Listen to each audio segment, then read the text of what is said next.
بسم اللہ الرحمن الرحیم۔ السلام علیکم ورحمۃ اللہ تعالی وبرکاتہ۔ محترم سامعین، آج ہم پڑھیں گے سورۃ النساء آیت نمبر 31، تلاوت اردو ترجمہ اور مختصر تفسیر کے ساتھ۔ بسم اللہ الرحمن الرحیم۔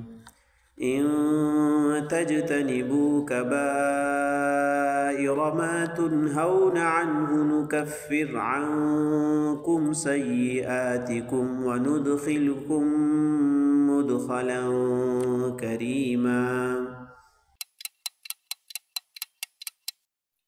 محترم سامعین، ابھی لفظی ترجمہ سماعت فرما لیں۔ ان اگر، تجتنبو تم بچو، کبائر بڑے کام،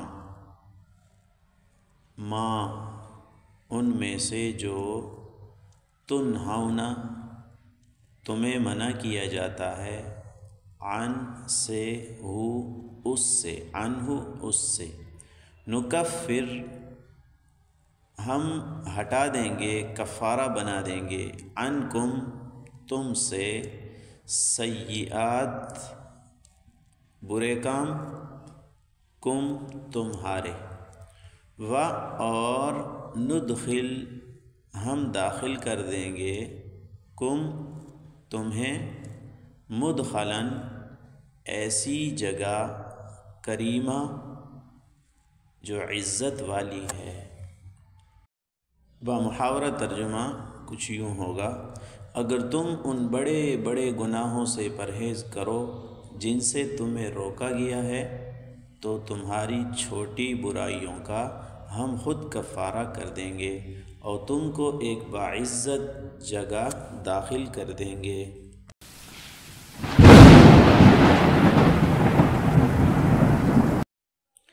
اب اس آیت کی تفسیر کی طرف آتے ہیں۔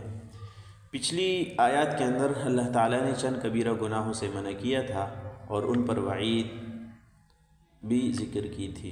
اس آیت میں اللہ تعالیٰ نے کبیرہ گناہوں کے بچنے کے دو فائدے ذکر کیے ہیں کہ اس کی برکت سے صغیرہ گناہ خود بخود معاف ہو جائیں گے، اور دوسرا فائدہ یہ ہے کہ اس کی وجہ سے جنت بھی ملے گی۔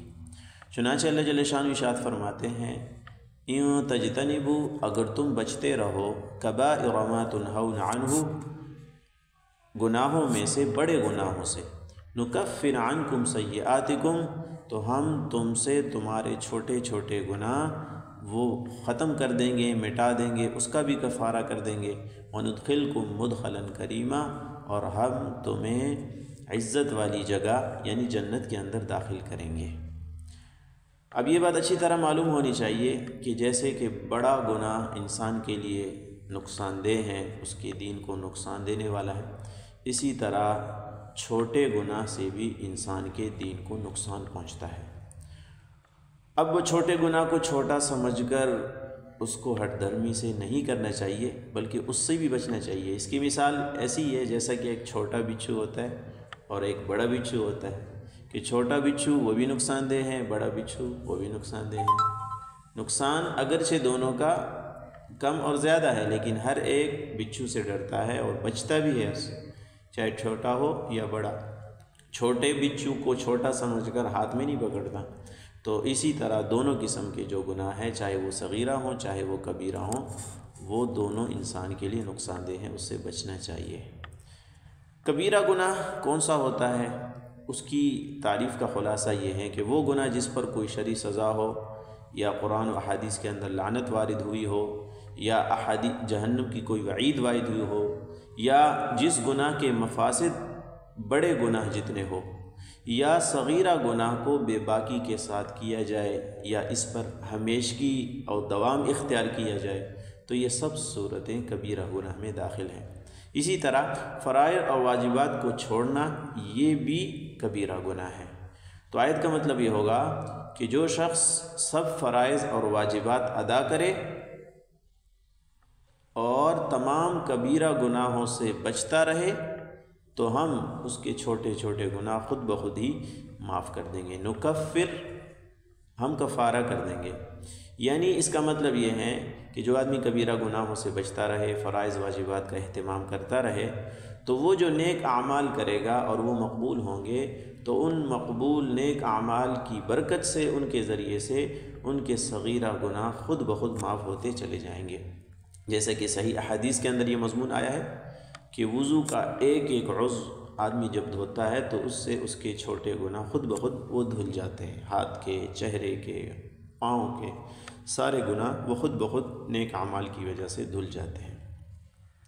اور اسی طرح یہ بھی معلوم ہوا کہ اعمال صالحہ سے صغیرہ گناہ اس وقت معاف ہوتے ہیں جب آدمی کبیرہ گناہوں سے بھی بچتا رہے، اور اگر کوئی آدمی کبیرہ بے کبیرہ کرتا جا رہا ہے، اس سے توبہ نہیں کرتا، اس کو چھوڑتا نہیں ہے، تو اس کے نیک اعمال کی وجہ سے اس کے صغیرہ گناہ پھر معاف نہیں ہوں گے۔ مثلا وضو ہے، ایک آدمی کبیرہ گناہ بھی کر رہا ہے، وضو بھی کر رہا ہے، تو اب وضو کی وجہ سے اس کے صغیرہ گناہ وہ معاف نہیں ہوں گے۔ تو یہاں پہ اللہ تعالیٰ نے ارشاد فرمایا جو کبیرہ گناہوں سے بچتا رہے تو ہم اس کے چھوٹے گناہوں کا کفارہ کر دیں گے۔ تو جب چھوٹے گناہ چونکہ وہ بھی جہنم میں لے جانے والے ہیں، بڑے گناہوں سے وہ خود بچ گیا اور چھوٹے گناہ وہ خود بخود کیا ہو گئے، معاف ہو گئے، تو پھر یہ آدمی جہنم کے اندر نہیں جا سکے گا، کیونکہ جہنم کے اندر آدمی گناہوں کی وجہ سے جاتا ہے، چاہے چھوٹے ہوں یا بڑے ہوں۔ تو پھر اللہ تعالیٰ نے دوسرا فائدہ ذکر کیا، وَنُدْخِلْكُم مُدْخَلًا كَرِيمًا، اور ہم اس آدمی کو، اس طرح کے آدمی کو عزت والی جگہ کے اندر یعنی جنت کے اندر داخل کر دیں گے۔ خلاصہ یہی ہوا کہ صغیرہ اور کبیرہ دونوں قسم کے گناہ انسان کے لیے، مسلمان کے دین کے لیے نقصان دہ ہیں، اور دوسرا یہ کہ کبیرہ گناہ وہ توبہ کے بغیر معاف نہیں ہوتے، اور تیسرا یہ ہے کہ کبیرہ کے گناہوں سے بچنے کا ایک فائدہ یہ ہے کہ آدمی کے صغیرہ گناہ اس کے نیک اعمال سے خود بخود معاف ہو جائیں گے، اور دوسرا فائدہ یہ ہے کہ اس کی برکت سے عزت والی جگہ جنت بھی نصیب ہوگی۔ وآخر دعوانا ان الحمد للہ رب العالمین۔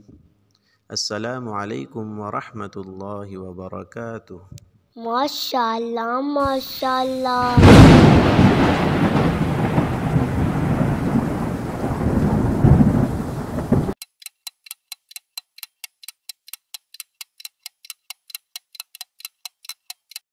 مصطفى مصطفى منبع للصفا، سيد الأنبياء مشعل في الوفا، كان في عطفه لليتامى دفاع.